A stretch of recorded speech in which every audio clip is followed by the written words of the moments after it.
Media is of today the driving force behind all our information, changes, governance, all that we've been talking about just in the previous session, and also which will be a central key point for discussions. What we all collectively share here together, some of it will be reflected in our local dailies tomorrow. So the interpretation of that is going to be very important, and all of us will have a first-hand experience of whether the reporting was true to what we have all individually or personally experienced. At least there should be some common experiences that would be reflected in the reporting. But today, taking this opportunity with my fellow colleagues who have come in from different parts of the country and different parts of the region, and also within Nagaland, our main concern is of the role of the media in repositioning the Northeast. For this, I will be requesting our panelists to introduce themselves briefly, one by one. But before that, I would just like to share with the House what we are going to be talking about is, as we talk about repositioning the Northeast, there are so many questions in our minds as to why the Northeast is not adequately represented in the national media, or let's call it mainstream for common and usage and understanding. Mainstream media, why is the Northeast so limitedly represented? This is the larger topic that we will be talking about. But for me personally, repositioning the Northeast also means interpreting. How do we interpret the region to the rest of the country, interpret the region within ourselves to each other, and then interpret this to the rest of the country? So I hope my panelists will exchange thoughts and ideas and suggestions on this as to this very critical question that always comes up. Why is the Northeast always lagging behind in the reflection in mainstream media? But to kick off the discussions, I would just request Karma to kindly introduce yourself briefly and the work that you've done in the last few years.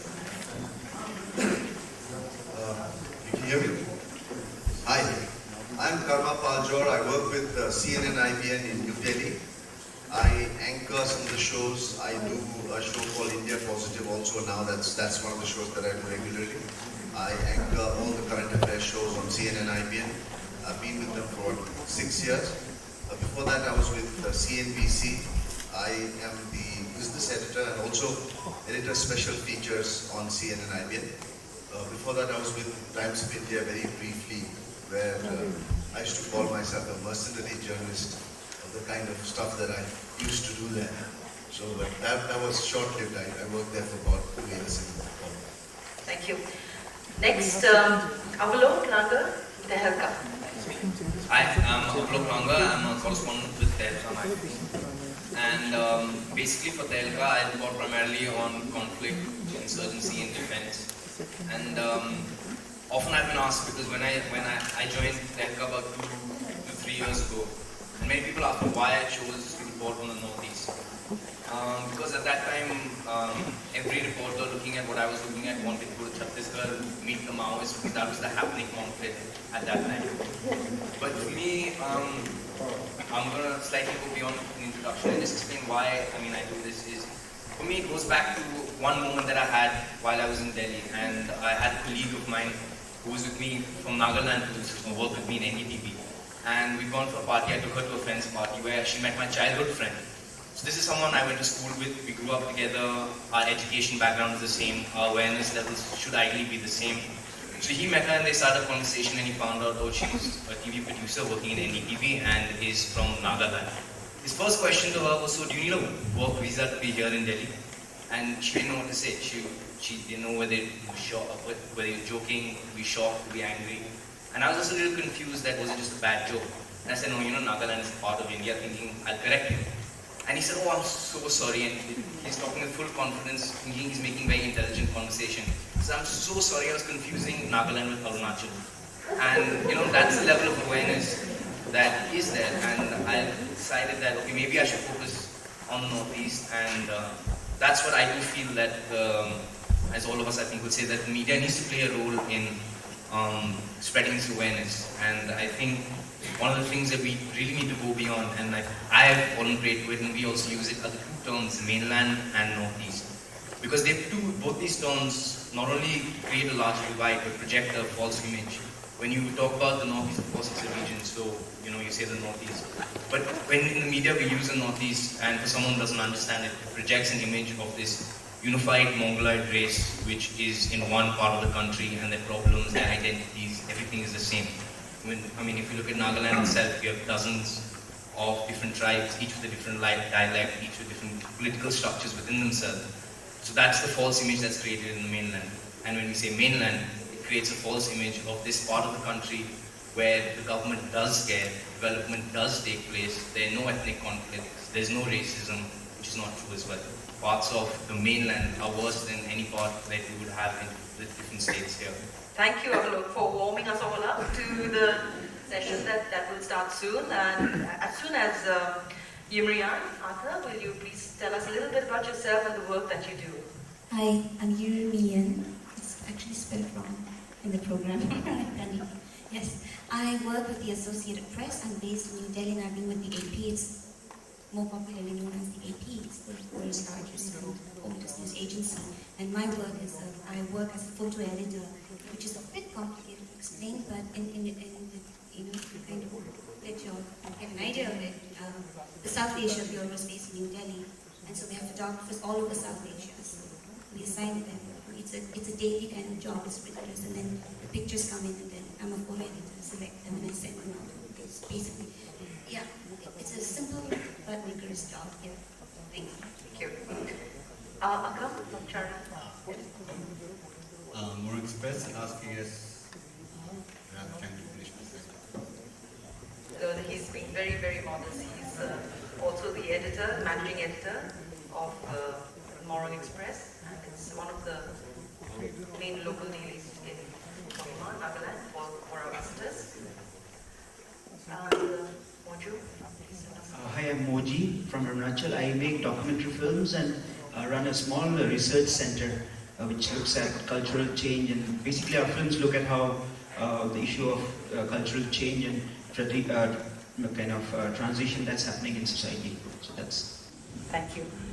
Just briefly about myself, I was associated with broadcast television in the early 90s, late 80s, 90s, and right up till 2009. Right now, I am managing a wildlife biodiversity program in Nagaland, looking at wildlife conservation, which has always been a passion of mine. But we may request YouthNet to have something on environmental issues next time. Okay, thank you very much everyone for those brief introductions. But I'm sure we will be drawing, hopefully we will be drawing a lot more from your experiences.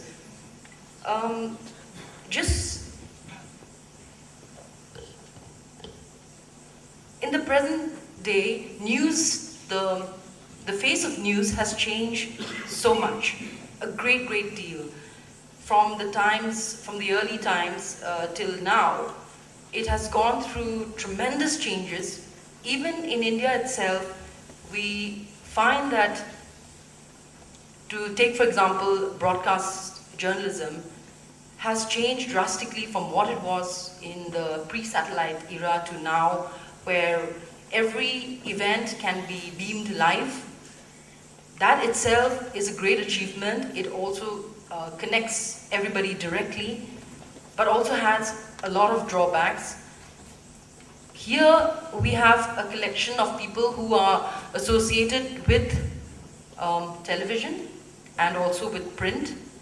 So it's going to be not very easy bridging these two gaps, because both the print and the television media have very distinct needs and distinct problems. But we're here to discuss, as I said, the larger issue of the question of how do we get more media space for the Northeast in television channels, in newspaper houses, in business journals, in entertainment journals. How do we do that? And I hope that our panelists will be able to share and give us some pointers as to how we could achieve this together. So my first question will be a common question for a start, but I hope we will be able to take specific questions from the audience to the panelists here. But I would like to begin with asking this very often repeated question is, how important are events, issues in the Northeast viewed by mainstream media? Can we start with, I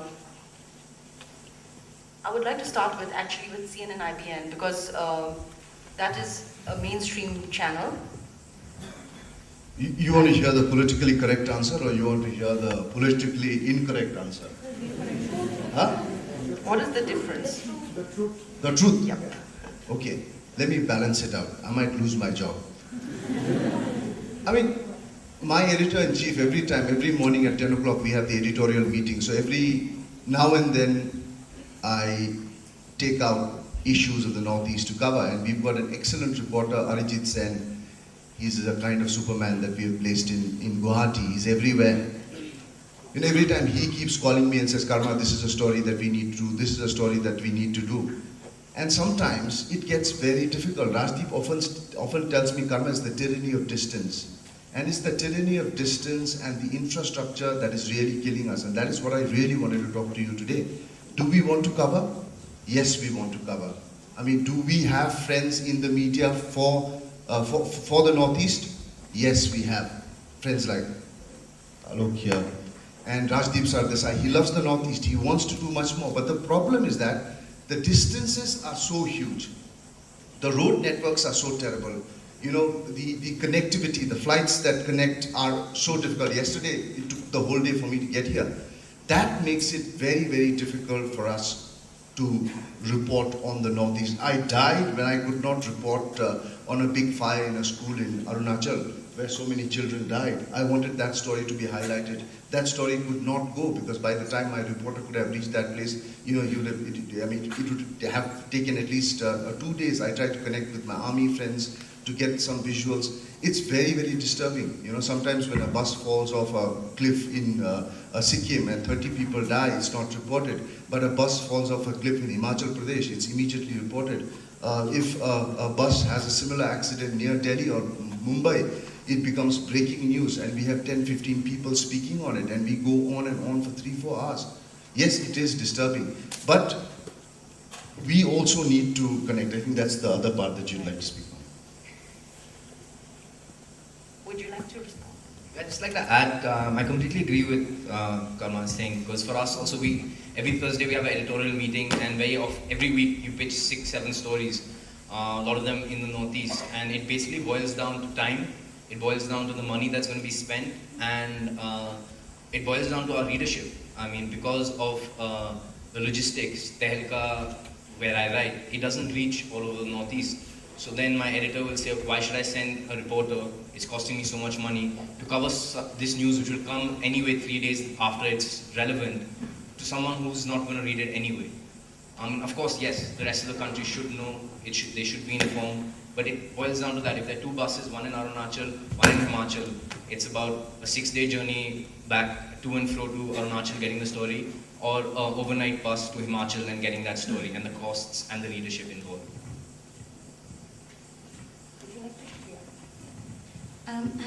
Hi. This entire question about the Northeast being represented in mainstream media, as we say, I don't see this exclusive to the Northeast alone. I agree with what Rajiv Chandrasekhar said earlier. He spoke about minorities as in general, you see. So the outlook of the media towards the Northeast is exactly the same as the outlook of the media to any minority community. And it is not exclusive to the Northeast. It is very, very universal. It's a universal phenomenon. I work, like I said, I work with the Associated Press. Now, we are a newspaper that is actually headquartered in New York. So how does New York look at India, for example, let's see? Is there a stereotype of India with the Western audience? Yes, there is. So there is a stereotype of the Northeast with the rest of India anyway. Do you think that the media does it purposely? Is it done intentionally, blocking out or blacking out the Northeast? No, I don't think so. And I think we should stop blaming the media about it. It is not, The fact is, we're not important enough, Fact is, we don't matter. The fact is, there's a stereotype about us very clearly in the media. And the fact is, which is most dangerous, is that we conform to those stereotypes, you see. We are constantly projecting ourselves in that stereotype, in a way, you see. I love the Hornbill Festival, do not get me wrong, Abu, really. But, Abu Meta, I know you do great for the Hornbill, no, you're right there. So I love the Hornbill Festival, but when the Hornbill Festival comes, we think that all the media should come there too, but that's not, is that really us? It's great, you see. We're kind of trying to showcase our culture, but it is all sort of a display, it's wonderful. But that's not the time the media needs to come in. So we are ourselves projecting, living up to the stereotypes. So now the question, it's great this kind of forum because it gives us the time to assess and audit ourselves. You see, I think that's the biggest thing about this. How do we project ourselves to the rest of the world? What do you think is needed to be projected to the rest of the world? What do you think is the stories that need to get out of Nagaland or out of Assam or out of Arunachal Pradesh, for instance? What do you think? Do you think the media needs to now talk about the Thai counties in Arunachal and Lohit district, somewhere in non-district Lohit district, and trace their roots back to Thailand and say, these people speak the same. Maybe that's what they're interested in. Maybe Thais will be interested in that. Maybe, if I find a connection. What are the stories that we need to say? So I think we fall into this trap of always, airing our angst and anxieties. The anxieties of the Northeast clearly is misrepresentation in the media, underrepresentation in the media, and most often non-representation in the media. And so I think we need to break that, the wall, and for that we need to be the ones who has to take the biggest jump, because when that wall breaks, the ones who will benefit the most will be us. Thank you. Yeah. I would call it perhaps the tyranny of the majority. And let me connect that with a story. In one of a visit, a Navajo man, he asked me, who discovered America? And I said, Columbus. And he said, no, it was we who discovered Columbus. He was lost in the sea, and we invited him for a night. And he's been with us for 500 years.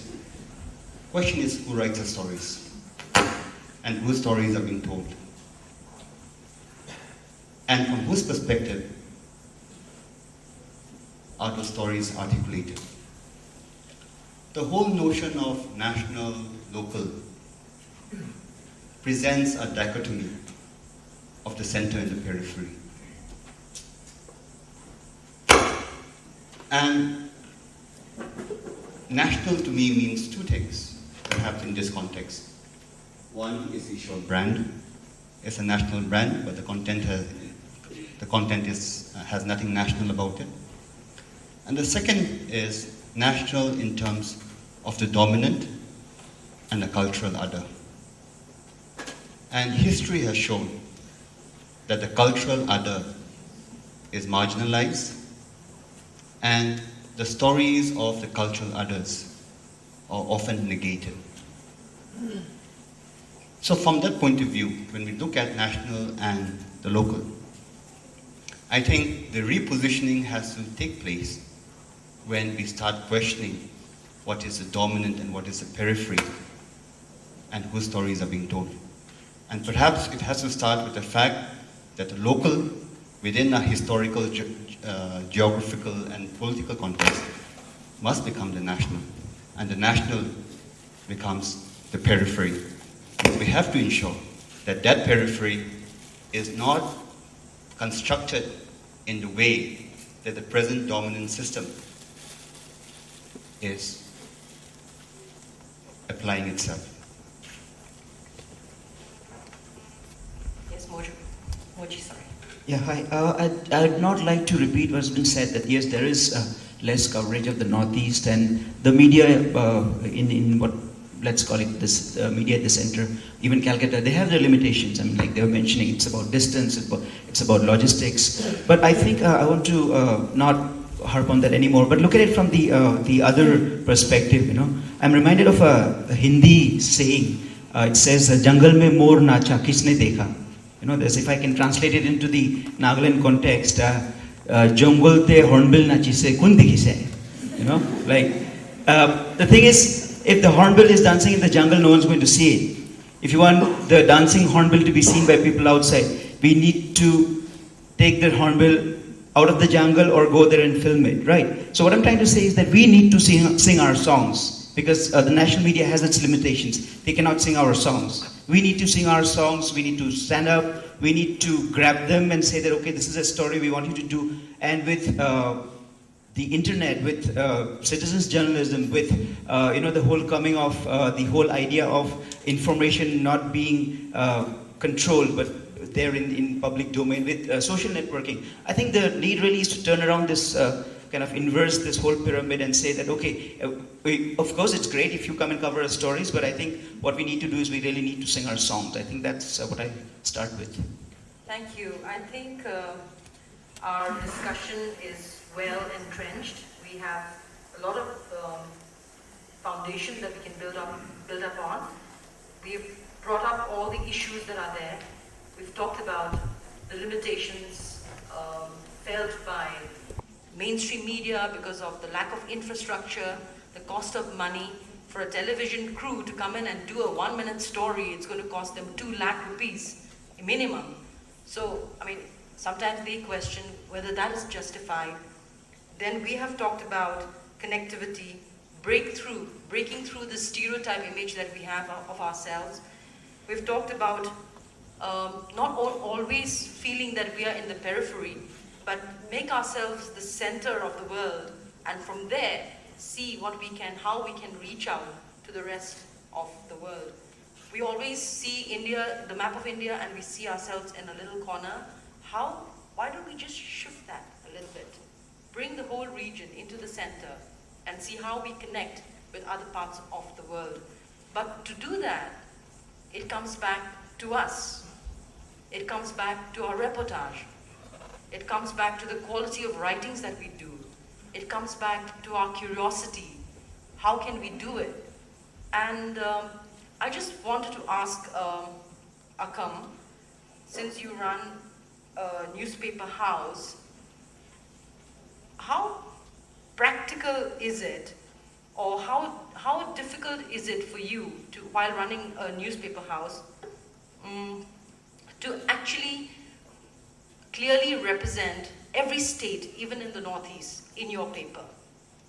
If we look at, why I'm asking this is because if we look at the Indian Express, we look at, not the Indian Express, the Times of India and the Telegraph, what are we doing? We have, they have what you call bureaus in Guwahati, yeah? And they have 2 bureaus in Guwahati, Times of India and Telegraph. And they rehash the news of the region, but it is for us only, for within. It is only consumed in between, and it goes very well with what you gave the example of the dance of the peacock, right? In the hornbill or the peacock, yeah. Yeah. And who's getting to see it? So the news, who's getting to read it? So, Akam, as you run a newspaper house, why does this happen? Is it just business sense that allows these big newspaper houses to just not entertain news from this region at all in their main papers? You mean the main papers? The limitations of an editor or a newspaper house. Is there something that comes? Yeah. I mean, I can't speak on behalf of the mainstream media as such. But from my own experience and understanding, let me put it this way. Every media house is influenced by its geography, its politics, and its history. And it's the dialectic interplay of history, politics, and geography that shapes how a media house functions. And perhaps geography in one sense has changed because of the internet. In the context of Nagaland, it is not possible for us, even here in Nagaland, to cover all the districts. There are practical problems. There are decisions that need to be made. But I think from a broader sense, we need to also focus on what is the vision of the newspaper. And as Murmo expressed, it goes back to a story. And the story is, just south from here, village from here, we were doing a workshop on peace building. And so they said, you know, everyone is talking about peace, but our voices are never reflected in the newspaper. So ultimately, when peace is obtained, what kind of peace will it be?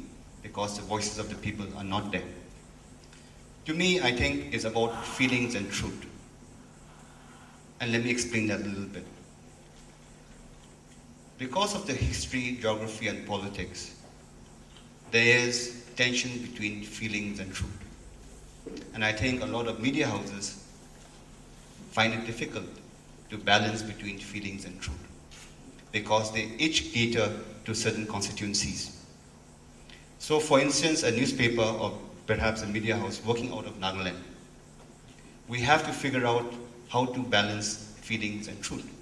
Because of the context in which we live, and perhaps it is also in the Northeast, is feelings have somehow become more important than the truth.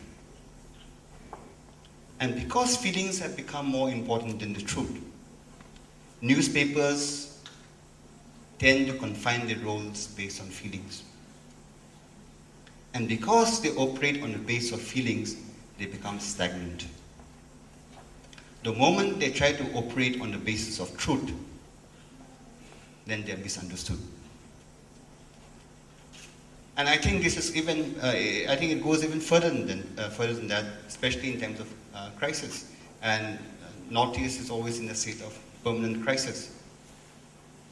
Is that when a newspaper tries to confine its role to the feelings of people, it gains temporary popularity. But the moment it tries to go to the truth, it becomes irrelevant. I think it is the interplay of this, feelings, truth, at one level, at a very subjective level, and then you have the geography and the politics and the history, the interplay of this, which then compels a media house, perhaps, to decide what stories to take and what not to take. Thank you. I think that was very revealing, because I think very often what happens, at least in my experience, maybe it is the same with you, Avalok and Karma, but you often find that the editorial desk is unable to understand where the stories are coming from. What is the background of the story or an event or an issue that has come to play in the region? We can talk of very recent incidents, for example, the Kokrajhar riots. Initially, it did not get any, these riots were happening much before it suddenly erupted in July, late July. It was already, tensions were already being felt in May. But the reporting was not there. Probably the space was not given, probably because editorial houses, editors did not understand from where we're coming. And I think what Akam just shared about this interplay of feelings and truth, the geography, the distance, the politics, is all a bit confounding for decision makers. And so they tend to just put it on the back burner. The other truth, of course, is also that for us to realize that feelings are unstable, they always change with circumstances, and truths are factual, and maybe we don't have our facts right very often. And so this also complicates the reporting and how we interpret this region to the rest of the country, and how we interpret ourselves to each other. But just to take this question a little further, I was wondering if Avalok, maybe you have something to share on this, because Tehelka as a magazine normally looks at issues at a greater depth. You have the luxury of pages and not seconds like Karma would have, or soundbite to explain, you know, an 8-day seminar in 60 seconds.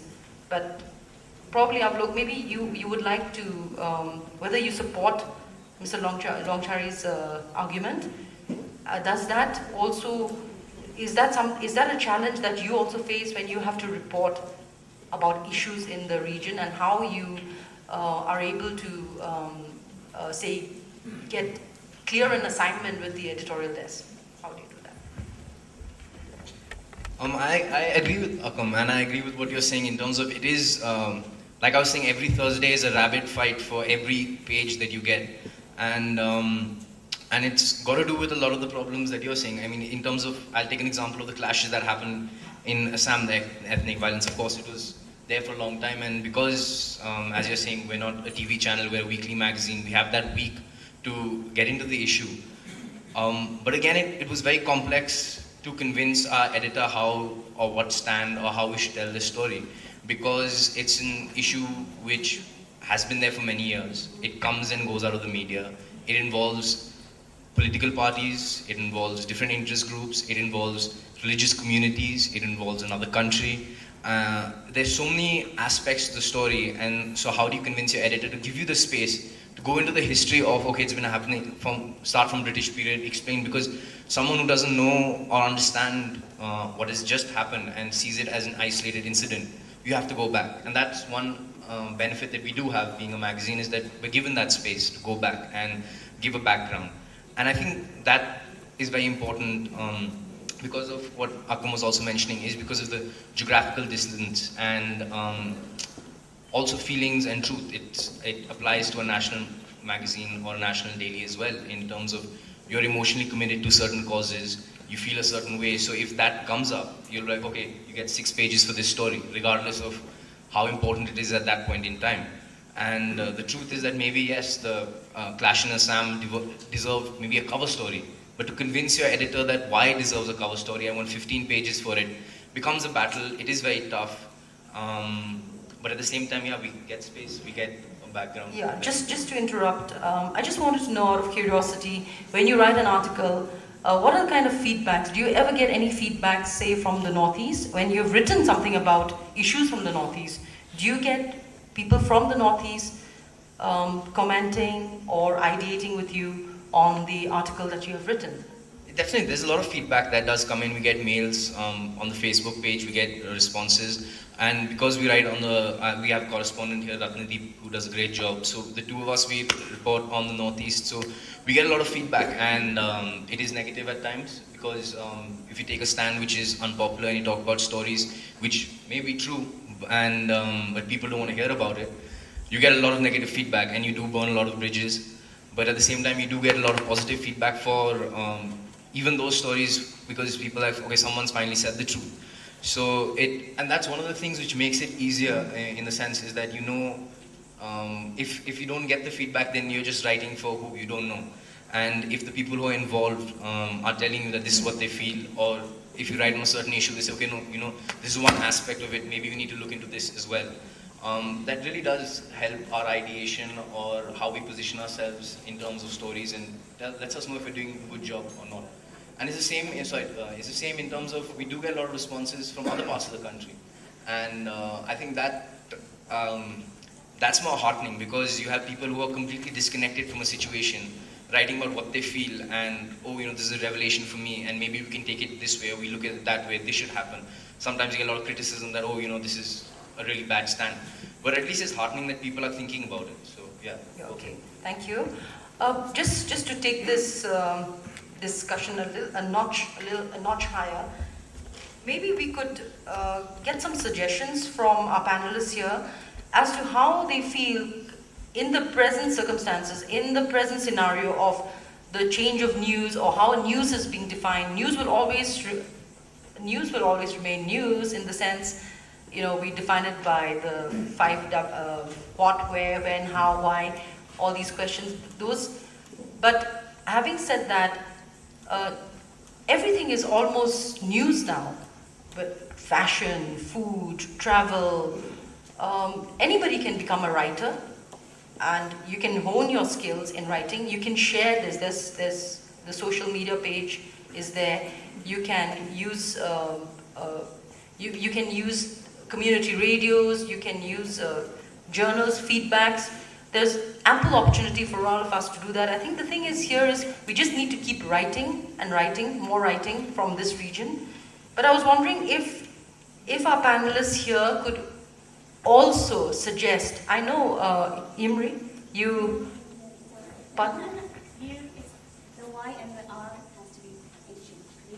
Okay. The M and the R. Imri. Imri. Okay, sorry. So you were saying that for a photo house, how would you, if the Northeast, we're talking about this region, repositioning ourselves, I just wanted to ask, do we have enough information out there, the uniqueness of this region? Can we do something more about projecting the uniqueness of this region so it grabs the interest of people and the world? There are 2-3 things I want to talk about here. The first being, yes, as pertaining to my job as a photo editor, there are a few photographers who send in photographs to the Associated Press from their various states. And like I said, the stereotypes, they're sending me, photographs of, I receive pictures that really stick to the stereotype. And then I see the same photographers on Facebook posting a picture of maybe a man with his family going to his farm, or maybe a group of children going to school, which actually, had they sent me, it shows the daily life of our people. I would have gladly used that, you see. It's different, so we need to start changing that. That is something here. But again, when we're talking about the media, I think a very big fault that we do is that we speak about the English-based media, whether it is magazines, newspapers, or broadcast media. And the Times of India, yes, is the world's largest circulated newspaper in the world, English. It has about, I'm not very good in math, I think, it's about 4.9 million daily circulation, the Times of India. But what is most surprising is that it's barely 2% of the entire India's news, this very, very dynamic newspaper reading culture in India. It's about 330 million. So the Times of India is actually 4.9 million, 2% of it. Dainik Jagran, 16 million. Naya Dunia, 15.9 million. Why do I never talk about the vernacular newspapers? That, I think, is something that we fail to address, because the Times of India, the Hindustan Times, and all of this, these are stereotypes that will take, it will take time. I'm not saying we can push ourselves so far that it's going to change. Either the people who read English newspapers don't know about us, or they have their stereotypes. The ones in the Hindi newspaper or vernacular, it could be Tamil, Enadu, they really don't know about us. And it's a huge, huge, huge population out there. And I think we in the Northeast have this kind of a allergy to learning Hindi or to speak Hindi. And I think that's very wrong, because Hindi has helped me a lot. I've had a great advantage because of speaking Hindi. I'm a Naga, I was born in Kohima. I spent a lot of my childhood in Kohima. But I had the good fortune to go out and study, and I learned Hindi and I picked it up. In the beginning, really, I failed and I failed and I failed. In my Hindi class, I had to give retests, I had to give re-retests. But once I did master, once I showed interest, it was not difficult to speak Hindi. So I think for the young people, especially so many of you here, I think we need to, I know language has been used as a tool of oppression many a times, but we need to look at language as the means of expressing ourselves, because the larger population out there do not speak English. And for us to express ourselves, we need to also, we're not going to learn Tenyadi or A, or, it's not practical for the rest of the world to expect to learn our language. But Hindi is so widely spoken. Why do we, why are we so hostile to the language? Speaking Hindi is not going to make you less Naga or less Assamese or less Tripuri or anything, you see. I think we need to start tapping the Hindi language and the Hindi vernacular papers. And because of what you're saying, a suggestion maybe to Morning Express or many other local media papers that you have here, You have such great young reporters. Why not have, like we have student exchange, why not have media exchange? Send somebody to Gujarat for a month, get one of their boys to Nagaland, let them report from Nagaland to their newspaper how life is in Nagaland. How do you know what the Gujaratis' daily life is? What do they know about us Nagas? Maybe I know one name, Al Muli, just comes to me because I read his writings. Maybe Al Muli could go to Maharashtra, you know? Maybe he can write in our papers about that. So I think that English, let's break away from that. Let's broaden our horizon, not just the mainstream, not just Times of India and what is spoken about. That's one thing that that's innovative ideas of exchanging reporters and reporting about their places. Going to Gujarat, interesting. I think, Akam, you may have some of your reporters. Just quickly, I mean, a few years ago, we had someone go to Telegraph in Delhi. But unfortunately, they didn't want to come. So. Right. Okay, but as we talk about interpreting this region, I don't mean to say that we should reinterpret ourselves. No. We are who we are, but reinterpreting and interpreting very different. Interpreting is being true to the existing situation, and reinterpreting will be making up something. So when I say interpreting, don't take it as reinterpreting. We don't reinterpret ourselves. We are who we are, but we project that in a clever way. We need to do that. And some ideas were thrown over here, but from the both from the visual media standpoints, whether as a filmmaker and as a television reporter. Let me first take the filmmaker, because I know the region throws up a lot of issues, subjects, film subjects for people to make films on, but why don't we get to see those films? We get to read news about ourselves in some of these English newspapers, but we don't get to see a lot of the films that are made within the region, which I think would connect us as a region better. And as we understand ourselves, each other better, we are able to project ourselves better, and then we are able to connect with the rest of the world.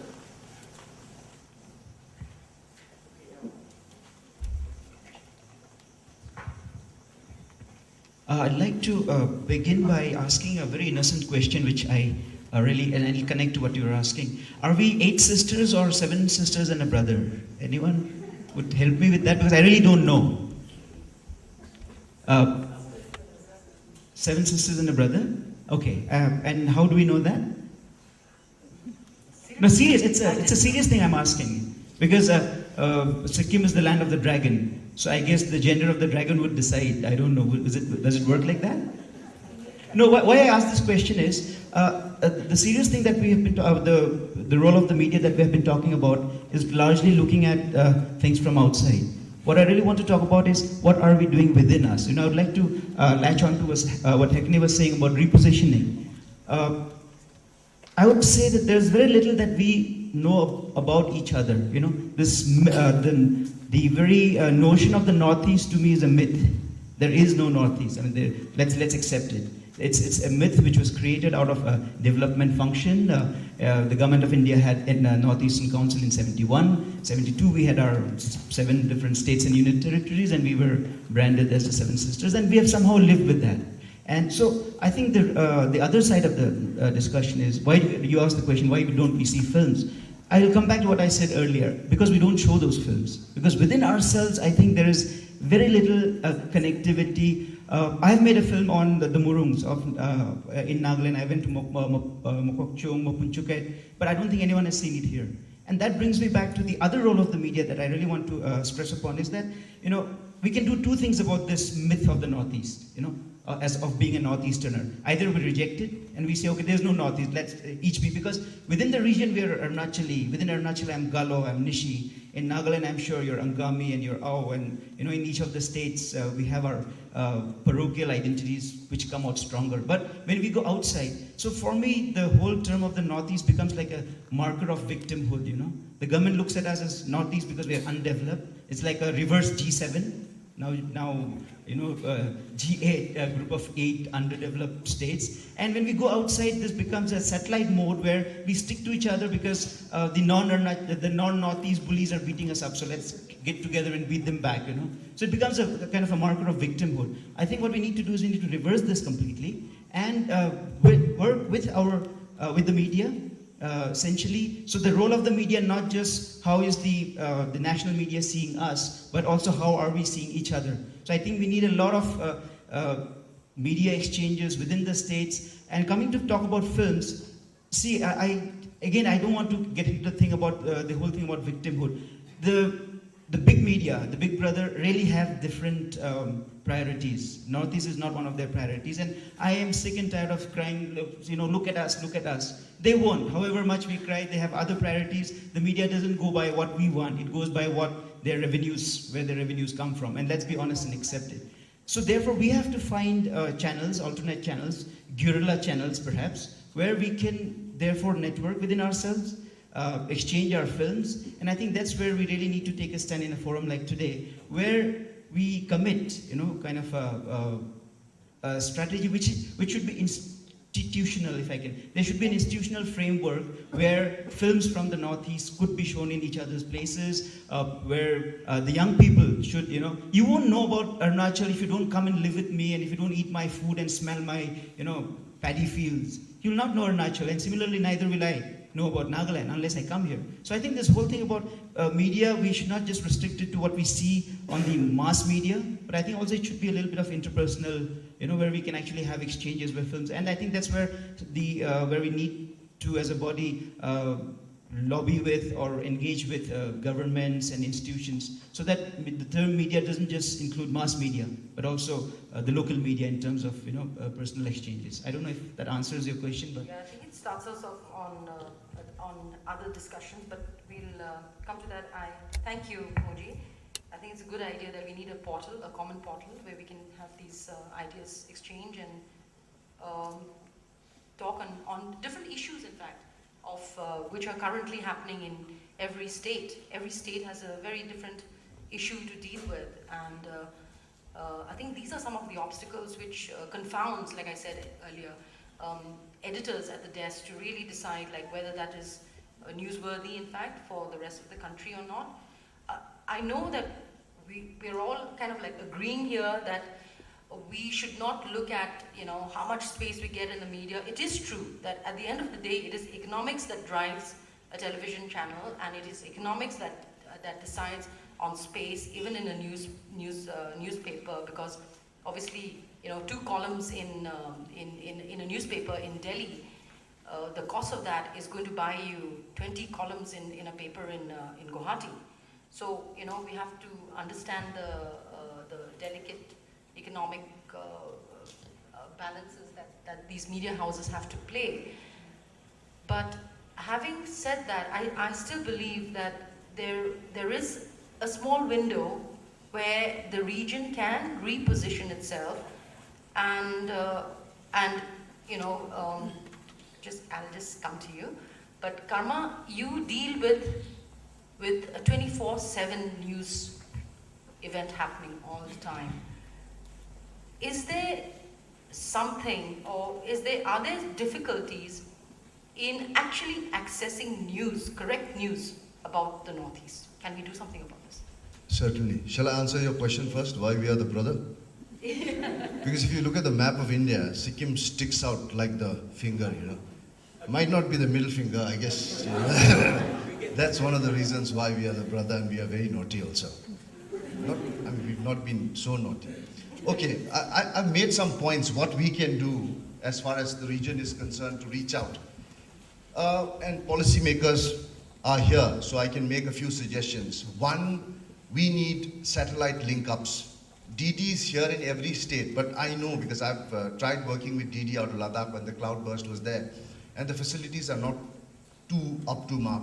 We need to put VSATs in every capital of the Northeast. Say 8, we need 8 good strong VSAT points on every state. We need to fight for it. We need to tell the government that we need a live location for all television channels. So tomorrow, if my TV channel comes, I can tell them, don't worry about the OB van, just go there. They've got a live setup, they've got a VSAT connectivity from Kohima. Just go link up. Hornbill Festival. All the news channels can do their entertainment shows. All the anchor links can be done from the Hornbill Festival. Why isn't it done? Because we don't have a live connectivity. We need that live connectivity, one. Second, we need to fight for good, strong, solid broadband network, not just for surfing porn, not just for, watching videos on YouTube, but to be able to upload images, to be able to upload videos, onto the worldwide network. I guess many of you have phones. Most of you have sophisticated business phones. This is the future. This is the future of television, I'm telling you. This is the future of a TV tomorrow. My video journalist chief here, he wants to disagree. Sometimes they're scared that, this is the future. Because this is the future. People are already doing it. I can see so many of you all here, and I get intimidated every time I come to either Assam or Meghalaya or wherever I go. You all have such beautiful voices. You make such good TV. Each one of you can be a reporter using your own cell phone, upload it on various forums. CNN, IBN, very proud to say, we have got citizen journalists. You can be a citizen journalist on CNN, IBN and have your issues reported. I'm glad there is Facebook, I'm glad there is Twitter, and the rather shy Northeastern is coming out these days. I get a lot of hate messages also on my Facebook account saying, Karma, 15 people died. Where are you? Are you sleeping? And suddenly I have to wake up. Thank you, I've woken up. You've woken me up. It's nice to get those messages, His team won in Sikkim. I mean, he didn't bother to inform me. Must be very busy. I got 10 messages saying, at least you could have done is taken it out on ticker that Sikkim United has won against Salgaonkar. I said, how would it make a difference? But still I say, yeah, my fault, I agree. But it's there, so we need to reach out through all these different mediums. And policymakers, sir, tomorrow if you come to the government, promise that we have a great VSAT connectivity from Shillong, that I can go live on, and I'll be proud to say that my friend Conrad has done it, and I look forward to it tomorrow. And same here for Kohima, we need such, we need hardware. Once we get the hardware in, software is all here, and they are very, very pretty. Okay, well said, Karma. I agree with you. I think you're asking for a strong VSAT link in every state capital. I would say every district headquarters. Seriously. And also the broadband connection is a nightmare at the moment. But Avalok, you wanted to pitch in? I just wanted to comment on the economics. Okay. I mean, there are 2 points which I think in terms of, because of the economics of reporting news, how you can make it more relevant. One is definitely, I think, like everyone's been saying, the local media needs to play a much larger role. If the local media picks up something like, everyone's talking about it, but it's so vague, is a lookies policy. No one really knows. Everyone talks about it. It's a buzzword, it's a catchphrase, but what is it? No one really knows.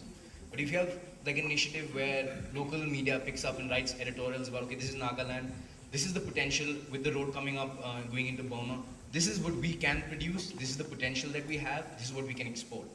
Same for each state if you do that. What that does is it repositions these states as economic hubs. Secondly, what it does is if someone's sitting in Punjab who has, refrigeration centers, and he reads that and he's like, okay, so the apples in Arunachal are fantastic. Here's a business opportunity for me. Let me come to Arunachal, let me set up centers so that we can transport the apples and oranges to all over. So, then that news becomes economically viable, not only at a local level, but for the magazines to carry it also, because then you get ads that way. A second thing, with the Hornbill coming up and the many different festivals or events that you have, is junkets. Junkets aren't a great thing as journalists. We don't, I mean, someone was like going, but it's not a great thing. It's not a journalistic thing to go for a junket. Junket is basically someone invites you for an event, they pay for everything, and then you write a nice story. That's what a junket is. But the benefit of that is if you want someone to come to Nagaland for the Hornbill to cover it, you get 15 journalists or come TV crews, you invite them, you fly them over, you give them stay, and in that 1 week where they cover, they travel around a little bit, they cover the Hornbill Festival, you take them, they understand the traditional politics of Nagaland. At the same time, in that 1 week, they understand that yes, Nagaland is safe now. Yes, there is tourism potential. When they go back and they write those stories become, they are your ambassadors, those stories. And that will do so much work for you that you can't possibly do yourself. And that's how you'll reposition and get over this economic restriction that is there for so-called mainstream national media. If I could just add a little bit. It is now accepted that news, television news also, like newspapers, is going to be regional. It'll be driven by regional news. That's why our network has just acquired, one of the local networks. How can I forget the name? Okay, one of the local networks which has got presence all over India. We've also got IBN Lokmat, which is a Marathi channel. News is going to be driven now from the regions. So if you have a very strong channel here in Nagaland with good reportage, any of the national channels will take a lot of stuff from here. We are already picking up a lot of stuff from Assam, all the northeast, all the channels that are there. We go to them immediately. We have tie-ups. So that is how it is going to work, and it'll only be for the good. Right. I think I thought maybe it's time we have shared thus far for the last 45 minutes, and we would like to get some questions from our audience. So if you have, please raise your hand and we'll get the mics to you, please, volunteers. This is not so much a question as much as addition to what you all have been saying. Also being member of the Muru also. My comment would be all these issues that you've been talking about, especially our Northeast being recognized by people from the mainland, I think change, whatever, also comes from responding to what's happening. And that's also from the outside as well as from the inside. I think there's a lot of change taking place. For example, sometimes people, the owners in the dominant media, the chief editors or whatever, sometimes they have a change in their perception of issues going on in other parts. So when that comes, okay, we get recognized. But it also comes from Northeast people being an insider, or people being like you all there, or for example, Karma, or you being an insider there. That's how you're bringing change in a small way already. And so I think the more we have people from the Northeast in the mainstream media there, I think it eventually take a lot of, change a lot for the better. The other thing is from the inside itself, in the Northeast itself, what you all have said that how we reposition ourselves is very important. And so in terms of repositioning ourselves, it also takes, I think it's important how we prepare ourselves and how we train ourselves. And that, I think, the quality of journalists, good quality journalists are very much needed in the Northeast.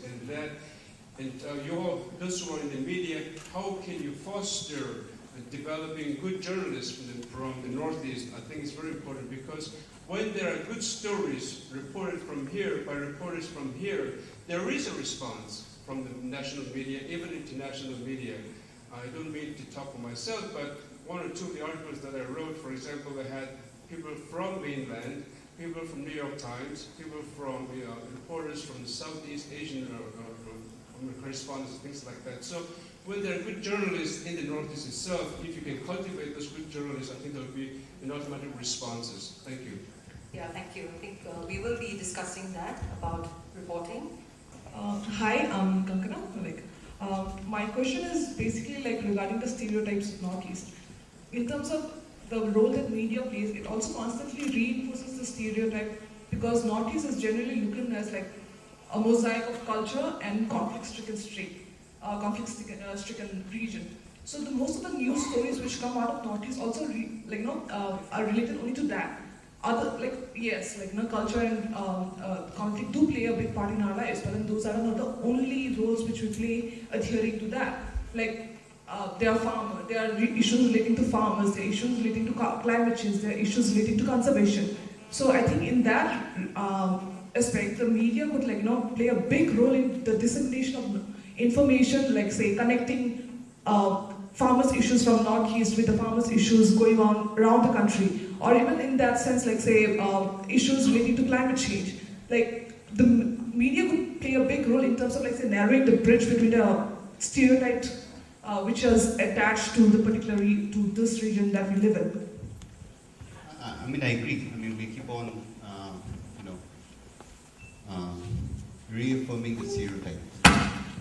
And I mean, two things come to mind.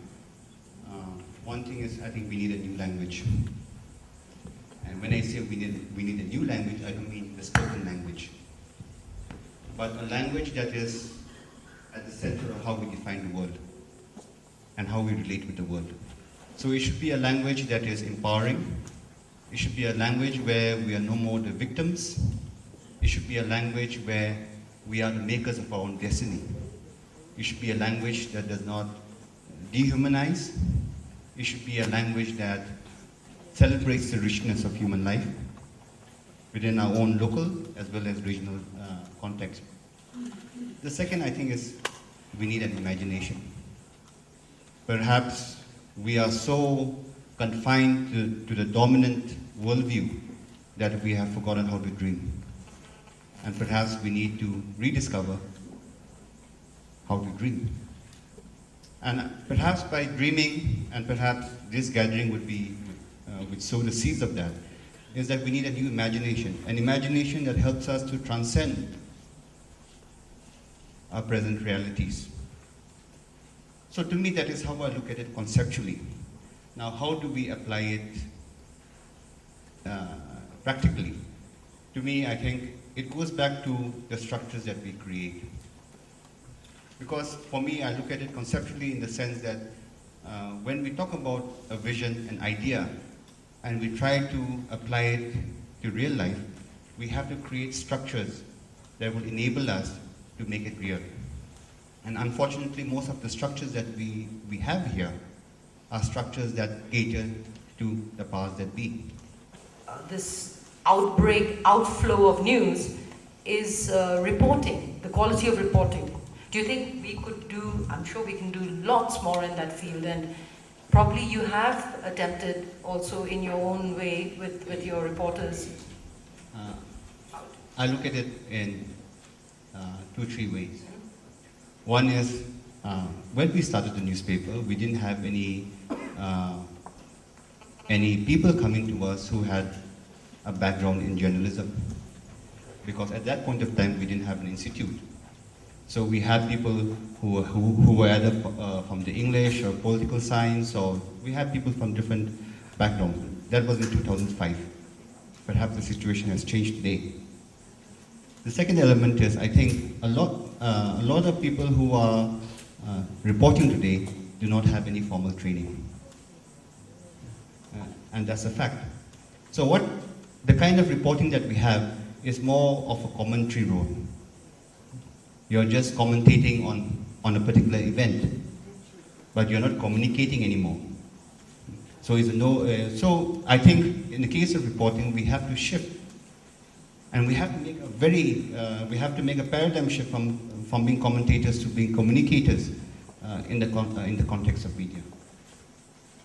The third way I look at it is, so what if the language is bad?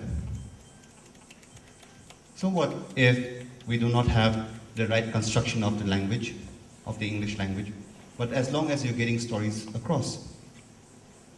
Because on whose standards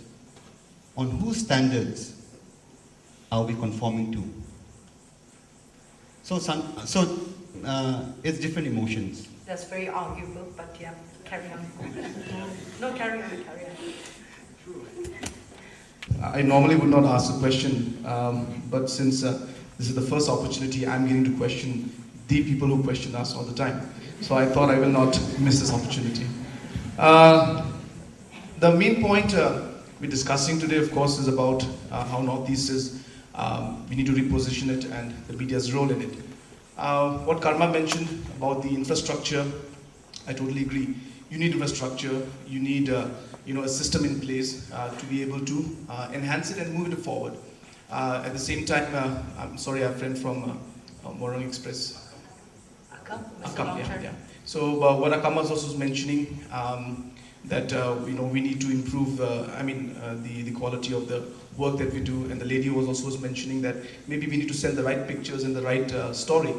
Having said that, I just want to add the first subject which we were discussing there in the morning, which was our subject. Moral leadership is essential to good governance. I think it fits into this particular case also. When we say good governance, obviously we're talking of democracy as a whole, we're talking of the system running well, and we all know that media is the fourth pillar of democracy. So therefore, having said that, isn't it the moral responsibility of press people and the moral responsibility of the press leadership that even though there are hurdles, it is my moral responsibility to make sure that I send the news. And I'm very happy about the statement that was made by Akam, saying that, so what if the news is bad? But can't our people be given the chance? If you wait for our people to improve, the industry will be transformed by the time that happens. So it's like putting this whole situation into a very difficult context, where if you wait for the reporters to come in, it's not financially viable for the big companies to have the system in place, because it's the story doesn't sell, you see. So if you wait for the story to sell and the quality of the story to come in, our people are not qualified. So if that doesn't happen, nobody will want to take into journalism. Nobody will want to come into professional photography. So somebody has to make a start. Therefore, having said that, could I put this question to all of you, that isn't it appropriate that there should be this aspect of moral responsibility on the press also, to ensure that even though it's bad quality story, even though the story does not sell, financially, you do not get the advertisements for it, even though the photography or the picture is not up to the mark, that it's our moral responsibility to promote it and make sure it is there, whether it sells or not. Don't you think it's your responsibility also? I know that there are hurdles. You've mentioned about all the hurdles and problems that were there. And I agree with you, they are. But we are here to figure out, in spite of those hurdles, how can we move forward? Okay, I'll hire the worst cook in Kohima, and I'll ask him to make samosa, which he has never made in his entire life, out of potatoes which are a week old. Will you eat it? Well, it depends on what your goal is. No, but will you eat it? That's my simple question. It depends on your goal. As I said, if you want me to look at the aspect that whether this guy can become a professional cook in the future, yes, for the sake of ensuring that I give him a chance, yes, I might eat it. Exactly. That's my point. That was what I wanted. But then, if I'm worried about my stomach, that was what I might wanted not you to eat say. it. That was what I wanted you to say. Okay, it's fine. Bad reports come, horrible reports come. Some of our reporters, I'm sorry to say, send reports which you cannot. But that's why I am there as the editor, for me to improve the story. That's why she was there to improve the story. So check marks are there. It's not a problem. He would improve the story on his part. The reporter's file is all right. What I mean to say is that as a community, we have to stop accepting mediocrity. It's time for all of us to say, I will not accept something that is neither here nor there. It is time for all of us to rise and say, if tomorrow Kohima is going to go live, we'll have the best broadcast band placed here by the government here. That is the level of confidence, and that is the level of finesse that I want to see in us, which is not happening. Quality of reporters, I have hired so many people from the Northeast to come into CNN IBN, trained them. What happens? Next job opportunity in Manipur, Shanti is gone. Next job opportunity in Sikkim, I've lost Pema to the PR department of the government of Sikkim. So, our people have to be consistent. Our people have to know what you really believed in. I believed in my journalism. When I went to college for the first time, maybe the principal did not want to meet me because, again, stereotype, he said, you're chinky, you'll not attend classes in the second year, and third year you'll have problems. Second year, I was the editor of his college magazine. I used to sit in his office because he had a color computer, the only color computer. I used to edit the school college magazine in his thing. He used to share his idlis with me, and he still calls me saying, Karma, I say, put me on TV, on Karnataka Matters, because I am also a politician now. You know, that is the level of panic, because I refuse to be the average reporter, which I could so have become. You know, I could have happily stayed in Times of India, been lost in that hole in Bombay in DN Road. I refused. I went to CNBC. Again, I would have been very happy doing financial news and this and that, but I refused to be. They offered me, you want to go to Guwahati and report on the Northeast because you are from the Northeast. I said, no, I'll stay here and do something different. That's why today in aviation circles I am known, because I am, you know, I have won the best reporter for a 2010 Indian television because of my work in aviation. And that's what I truly believe in. We have to get out of mediocrity. We have to get into things which we truly believed in. Baichung believed in football. You know, how many of you all here know what you believe in? We need to get into that, and we need to be the best. And that's how we can get out of stereotypes. Thank you for those encouraging words. I think it's on the entire conference that I think what Karma's replied is just beautiful. I just love his reply. And I think it is the whole entire thing of these young leaders connect to, where really you're going to create the icons and you're showing to people that yes, we are different. So I really like the answer that she has given. Thank you. Okay.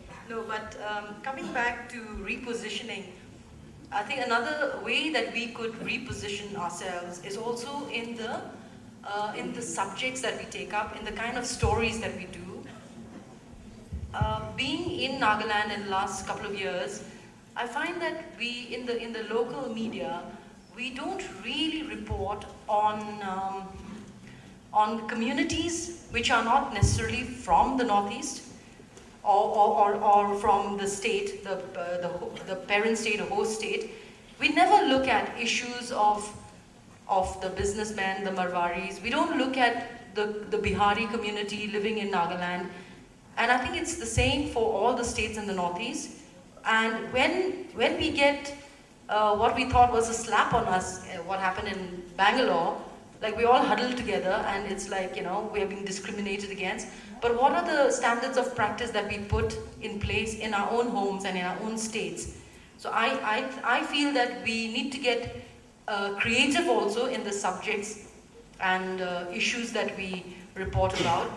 And I think there needs to be a lot more analysis on these subjects, so we have more information outflow and correct information.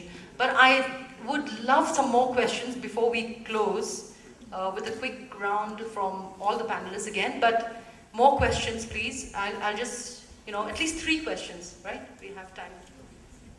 Gaina, I have a question. It's more a statement. I'd like to start with a statement because all the discussions that have happened till now have been talking about the media role and reposition of the media, reposition of the Northeast in the media from the private sector point of view.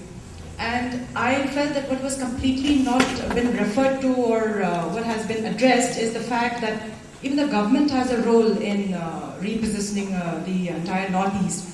And since there are policy makers here and bureaucrats and decision makers here, I think especially the youth here today also should know that even the government is responsible, because every ministry and every department has a particular section which is called the IEC, the Information, Education and Communications Department, which has a specific amount of budgets also allocated to it. And this is, I think, one sector that has not been addressed. So I would like either the chair or some of the panelists to comment on this, please. Yeah, I think about the role of the government media, we are all very, very aware of the presence of Doordarshan. But as has been commented earlier by even Karma and the other speakers, training. We need training of our local artists. We need better engineers. We need better equipment. We need better connectivity. While the media is, or let's say I'm talking about Doordarshan, while Doordarshan is used to great strength in the metros, in the northeastern states, especially the hill states, whether it's Arunachal or Manipur or Meghalaya and Nagaland, it's even Mizoram, very, very minimal. We don't even see the programs of Doordarshan on a regular basis, and the contents can be improved upon. They try, but the system is such. We need, I mean, that's where the bureaucrats come in, the politicians come in, that we need to, you know, boost it. We need to regularize it, streamline it, and actually really have a role for the government media also to play in disseminating, whatever it be, government information, youth information, social information, but it's not being utilized, and it's just there. And also for All India Radio for that. Myself, Partha. So my question is for Mr. Mojiniba. Sir, I have heard that you are into media archiving the culture and the festivals of the local Arunachal tribes through documentaries and short films. The fact is that I, coming from Assam, I don't get to see the movies, or anybody from here in Nagaland have not seen it. Until and unless we don't see those movies, we won't be knowing about the cultures of Arunachal Pradesh. And since Mr. Karnapal sir is here, can there be a possibility of showing these documentaries in your channel to at least to highlight what Arunachal is all about? I mean, that's my thing, sir. And my question to you is that why don't you bring these movies out of Arunachal Pradesh? The problem, very frankly, is money. We make the films, but it's difficult. We can't put it on channels because it's just a one-off screening, and a lot of people, if you miss it, you miss it. What I really work for, and what I really would love to happen more and more, and that's what we try and do in our work, is we do what we call narrow casting, where we have screenings across colleges, schools, events like this, and we kind of have a network of different filmmakers who go to each other's places and show films. So I think it ties up with what I was trying to say earlier, that we need a kind of an institutional framework where we could do things like this, you know, where we need the support of the government, where we need support of networks and NGOs, because we would love to show our films. I mean, it takes a lot of hard work and time to make films, and if it's just lying there, you know, it's difficult. So yes, we do want to show films, and one of the best ways now we're doing it is we are passing the films around on internet, or if you have a pen drive, I can give you 10 films right today itself. So that's one thing. But just to connect to this, I'd just like to say that today I would like to connect to what Gaurav said earlier. The whole thing about, when we leave here today, can we, take all this and put it into a form of a document, maybe something like a Kohima initiative or a Kohima declaration or something, where we put down all the discussions as, we aspire for this and we expect our governments to do this, and can kind of have that document and submit it to our 8 governments and say that this is what we young people want, and what are you doing about it? So just thought that. Very quickly, I wanted to tell you that, as part of the citizen journalistic thing, we are talking about having maybe a longer format show. Like if somebody, a documentary maker has done a 1 hour or 2 hour show, maybe we concise it and show it, on a Sunday or a Saturday. So, that is something that I can look at. Just to add to that, if you have someone who wants to invite us, basically bus fare and food and sleeping place, we'll come and show you. Well, that's great. That's a great start. That's travel within the region.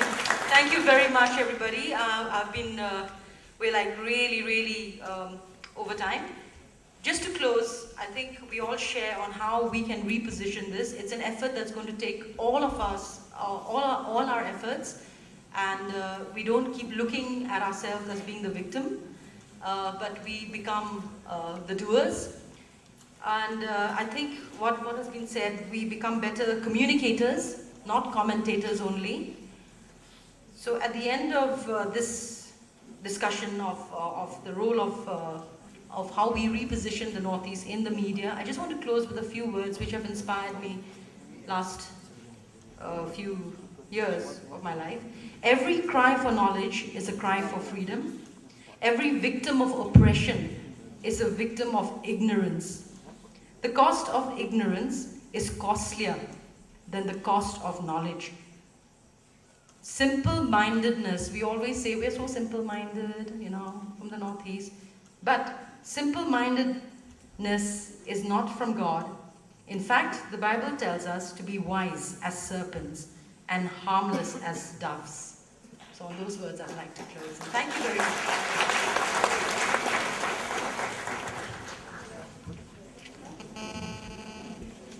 Ladies and gentlemen, that brings us to the end of the second session, and